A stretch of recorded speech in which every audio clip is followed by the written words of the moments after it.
Hello Math 23. So in this video, I just want to give a quick overview of how Brcks.com works and how maybe you can use it in Math 23 to learn the material way better. So first, we'll go ahead and log in. So you log in with Google Login. So we'll click this one.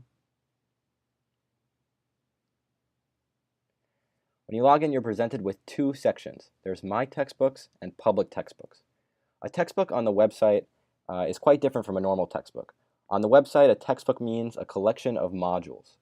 Modules are the meat of the website. Every technical topic can be decomposed into many modules. So you might have a module on functions, a module on matrices, a module on matrix multiplication, and these modules have sub-module relationships. So the module on matrices would be a general overview of what a matrix is, and then matrix multiplication would be a submodule of matrices, and then matrix transpose would be another submodule of matrices, and so on. So the My Textbook section is where you would create your own textbook, your own collection of modules, maybe privately for yourself, just to focus on one part of the class. And then the Public Textbooks section is where you'll see collections of modules that other people have made, maybe your classmates, and ones that they've made public so that other people can use. So let's go ahead and make a new textbook. So we could then edit the textbook, and let's call it, let's say, functions. Let's say we want to learn more about functions to ace the exam.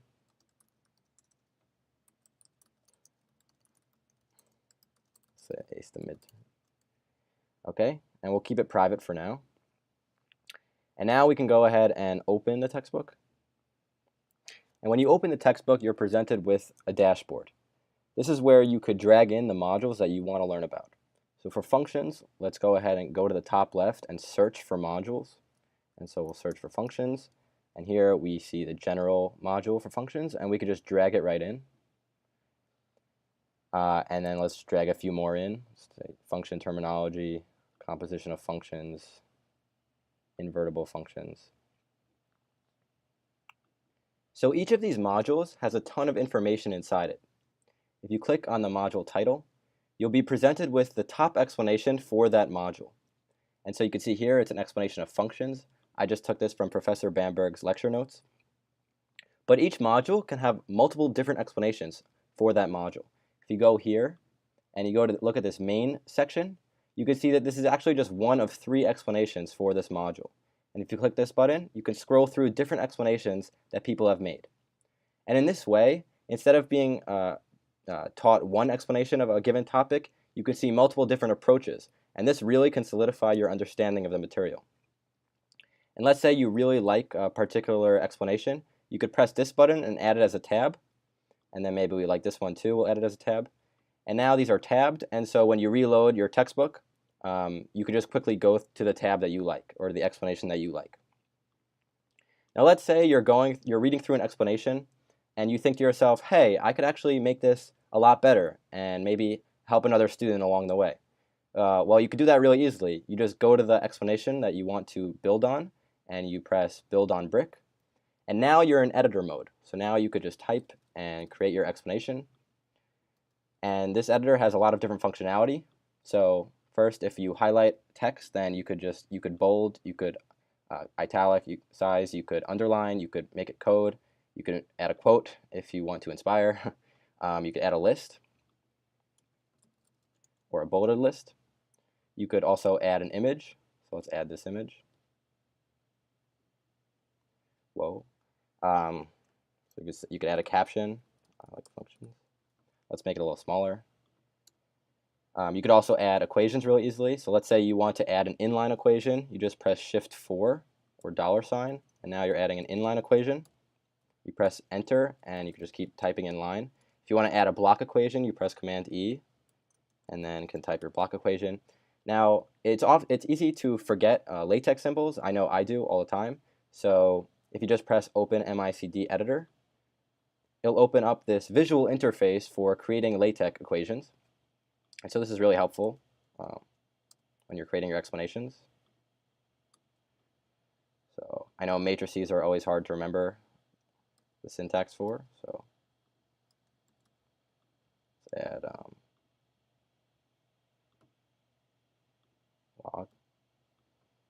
Okay, and when you're ready, just press Convert to LaTeX, and now that equation is in the editor, and you could continue editing it if you want, but I'll just close this. You could also add a citation if you want, just by pressing Command P, and then pressing this button. Got this from so-and-so. Okay, and when you're done with your explanation, you think you've made it pretty good, you could go over here and just tell the world how you improved, why your explanation is helpful. So let's say I added a helpful equation and a funny image.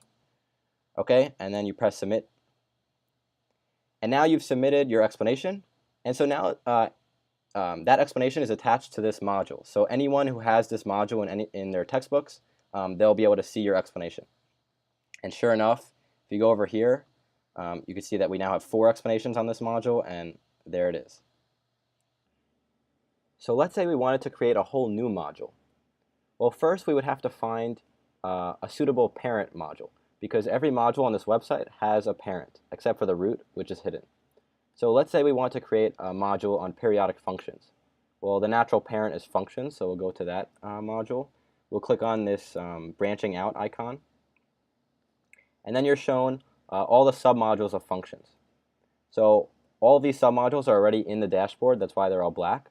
But if we click here and let's say remove invertible functions, well, suddenly invertible functions becomes blue, and we could click it and it'll be in our dashboard again. But if we want to create a new module, we just click this red button, and so let's call it periodic functions. And you could add an optional description in case you want to describe why this module is different from similar ones. And then now we have an editor, and same editor as before, and so we could just create the explanation for this new module. So this will be the first explanation. And when we're ready, we would just submit the new module. And so now the module on periodic functions has been created, and so you could search for it, and you could drag it into the dashboard. And so everyone on the website can now drag in that periodic functions module. So a module contains more functionality inside it. If you go to this button and then for a given module and then click discussion, you'll be shown the discussion interface for that module. And this contains questions, examples, and thoughts on the module. So let's say you had a question about a given module. You might ask, can functions have non-numeric inputs? And then here you would explain the question more. Maybe you give equations or images. It's an editor, just like the explanation editor was. You could choose to ask it anonymously or not. And then you would submit your question. And now this question is attached to the module. And now someone else can come in and answer that question for you. Yes, it can. Here's why. Blah, blah, blah. And so now they've answered it for you. You can do the same thing with examples. So here, someone would post an example problem and an example solution. So multi-input function example, and create and post the example, and then a solution. And then here, the thoughts is just for talking about the module, maybe saying this shouldn't be here. Thoughts. And you can reply. And by the way, all of this content can be upvoted or downvoted. That's how good content is filtered out from worse content. That's how good content bubbles to the top. And so thoughts can be upvoted or downvoted, examples can be upvoted, questions can be upvoted, explanations can be upvoted or downvoted, and even textbooks can be upvoted or downvoted. And because questions and examples are a vital part of the learning experience, that's why you could actually just drag them into the dashboard like this. And so now if you close this discussion out, these questions and examples are a part of the textbook. We now have a lot of modules in our dashboard, and it would be really helpful to have some organization. So that's why you can go and press any of these module buttons and press tree, and that opens up this interface for organizing our textbook. Just like a normal textbook has chapters and sections and subsections, you could do the same thing for these textbooks. So to do that, you just drag and put them under other sections. So now we've just made periodic functions a subsection of functions. You could do the same thing for all these. You could go a level deeper, and it'll just dynamically create the section headings. We could also, for organization, add sections. So these are just section headers just to help with organization. So we might have a section called multi-input, since we had some questions and examples on that. And then we would just drag it in here. Let's say here, put this under there. Put this under there too. And so now we can use these sections to organize even more. Let's say if we wanted to have more than just functions in our textbook, we could add functions here. Maybe we could add matrices. Oops.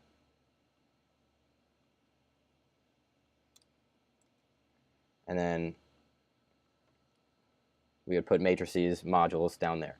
So this can be really helpful for creating your textbook. So now that we know how to modify the dashboard, we could go back to our textbook page. And so here, now we know how to create textbooks. So if we want to make a textbook public, you just edit the textbook and then change to public. You can see here there's another textbook already that's public. And if we want to view it, we just add it to our collection. And now we could, so now it creates a copy. You could change the name here if you want. And now we can open it.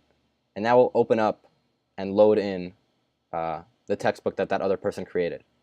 And so this is a very full textbook with a lot of different modules. And so in this way, we could really build on each other's work and create textbooks, dynamic textbooks that are personalized to each of us. And it could potentially enable a learning experience that's pretty unique, especially if people contribute a lot of content, questions, examples, lots of explanations. We could create very high-quality explanations catered to each person. So thank you, and I hope this could really help with your learning.